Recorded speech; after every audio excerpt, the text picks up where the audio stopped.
À propos, on dira donc, euh, quels sont les résultats de l'augmentation abusive de nourriture? Voilà. Quels sont les résultats de l'augmentation abusive de nourriture? Quels sont les résultats de l'augmentation abusive de la nourriture? Voilà. Quels sont, si on reformule, si vous comprenez bien, quels, quels sont, ici, résultat, c'est un mot masculin, donc, quels avec un seul L, quels sont les résultats, qu'est-ce qu'il y a? Un résultat. Ah, j'ai dit résultation. Voilà. Ressent avec accent aigu A, E. Voilà. Quels sont les résultats? Quels sont les résultats de l'augmentation abusive des denrées alimentaires ou, oui, denrées, des denrées, excusez-moi, denrées, des denrées alimentaires, c'est-à-dire de la nourriture alimentaire, ou je veux dire de la nourriture, comme on a pris de la nourriture, de la, bon, de l'alimentation, parce que la nourriture, c'est comme ce qui est déjà préparé. Alimentation, voilà. Quels sont les résultats dans un pays? Dans un pays. Voilà, point d'interrogation. OK. Là, nous avions donc la reformulation, disons donc la compréhension générale du texte. On comprend maintenant de quoi est-ce que parle le texte. Voilà, on a donc la reformulation, on sait maintenant de quoi est-ce que parle le texte. Maintenant, on va rénumérer les fameuses conséquences, parce que les conséquences, c'est un acte négatif, comme ce que j'ai dit au début, et positif. C'est pas obligatoirement un acte négatif et obligatoirement un acte positif. Donc, c'est à la fois un acte négatif et un acte positif.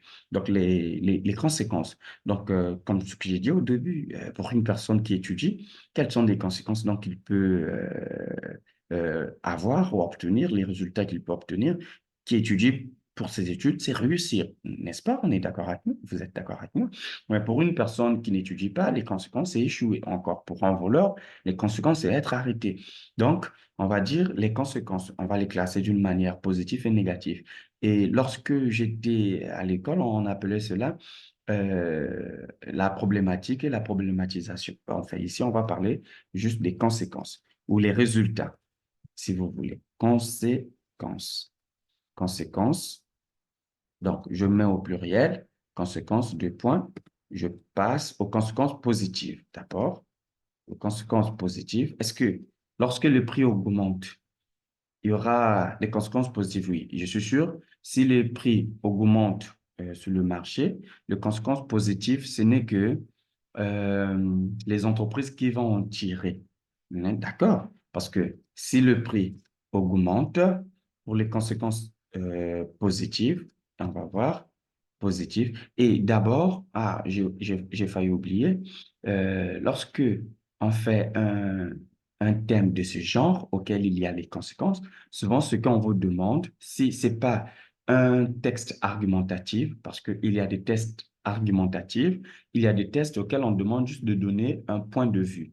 Alors, ici, c'est pas un sujet, le sujet n'est pas un test argumentatif. Donc, on vous dit pas de faire un débat, un contre et un pour. Ici, on vous demande seulement de donner les conséquences que cela va emmener lorsqu'on va augmenter des prix des denrées alimentaires.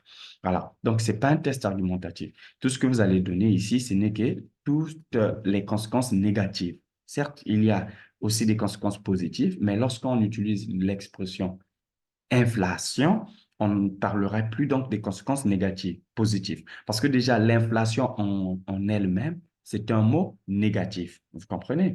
Donc, l'inflation, c'est un mot négatif. et on ne parlerait plus. Donc, l'inflation seule vient éliminer la conséquence positive, l'inflation seule. Donc, on n'aura plus la conséquence positive. Pourquoi? Parce qu'il y a l'inflation. Mais sinon, si on n'avait pas l'expression déjà qui montrait que le texte, c'est un texte qui parle déjà de la négativité, alors, ou de la négation, alors, on devrait inclure la conséquence positive et négative. Alors, pour des conséquences négatives, parce qu'on parle, là, on ne parlerait que des conséquences négatives. Pour des conséquences négatives, on peut citer, on aura quoi? Baisse de la demande, parce que les gens ne vont plus demander baisse de la demande ou de l'achat. On appelle baisse de la demande parce que euh, les, les, les, les consommateurs, c'est-à-dire ceux qui achètent les aliments, ne vont plus les acheter de la manière dont ils achetaient. De, baisse de la demande, baisse de la demande. Donc, pour ceux qui fabriquent, par exemple, la tomate, si ça augmente, les gens n'en achètent plus. Alors, les gens n'en achètent plus, ils vont plus beaucoup en fabriquer.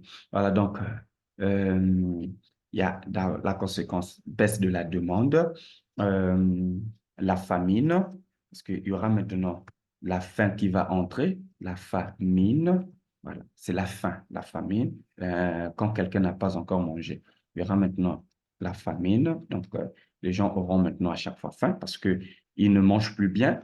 Euh, euh, la crise alimentaire, euh, non, d'abord, baisse de la production parce que si les gens n'achètent plus un produit, on va plus le produire pour que ça puisse aller juste rester au garage ou bien rester dans une boutique ou un supermarché pour qu'on ne l'achète plus et à la fin on le jette.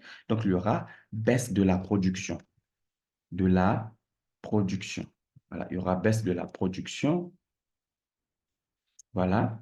Tout à l'heure, j'ai dit ça, baisse de la production. Et après la baisse de la production, euh, voilà, baisse de la demande, il y aura la famine, baisse de la production. Ah, il y avait une autre conséquence que j'ai parlé avant de dire baisse de la... Mais je dois réécouter la vidéo pour savoir quelle est cette conséquence. Bon, enfin, donc pour les conséquences que cela va entraîner, parce que si j'étais avec vous, vous devrez savoir, c'est un cours juste que j'ai pris comme ça, pour voir si je pouvais aider. Voilà, donc si... euh, attendez, s'il vous plaît, je réfléchis. Vous parlez de baisse de la demande, baisse de la production.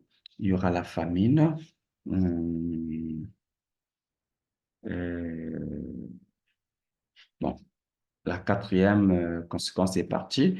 OK. Donc, pour ce genre de travail, après avoir cité donc les conséquences, comme ce que je viens de dire, et puis vous savez donc de quoi est-ce que vous allez parler dans votre production ou dans votre travail. Alors, vous venez à la ligne, vous faites donc une introduction, euh, un développement et une conclusion. Donc, à l'introduction, vous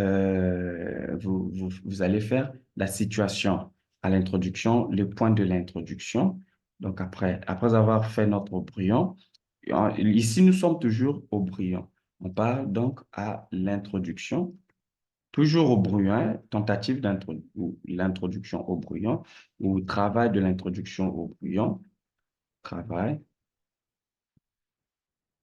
travail de l'introduction, on fait ça au brouillon.